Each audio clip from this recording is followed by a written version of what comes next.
Hello, আমি সুপ্রিয়া। আর আমার বাড়ি ডায়মন্ড হারবার। আমার বাপের বাড়ি, আমার শ্বশুর বাড়ি। আমি তো ডায়মন্ড হারবারেই থেকে গেছি। আর ডায়মন্ড হারবার ছেড়ে আমি কোথাও যেতে চাইনি, আর সেটাই হয়েছে। কিন্তু যাই হোক, আমরা গিয়েছিলাম ঘুরতে। আর সত্যি বলতে ছোটবেলাটা অনেক ভালো ছিল, তাই না? না ছিল কোনো কিছুর টেনশন, আর না ছিল কোনো কিছু দায়িত্ব কর্তব্য।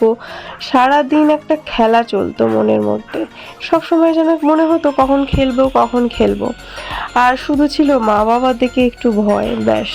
আর এখন যেন বড় হয়ে কত কিছু টেনশন, কত কিছু বুঝতে শেখা, বুঝেও না বোঝা।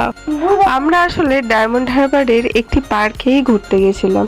আসলে এখানে তো এখন কোনো পার্ক নেই, আর বাচ্চারা এখন বাইরে খেলতেও যেতে পারে না। তো তার জন্য ওকে মাঝে মাঝে একটু পার্কে নিয়ে যাই, যাতে একটু খেলাধুলা করলে একটু ওর মনটা ভালো থাকে।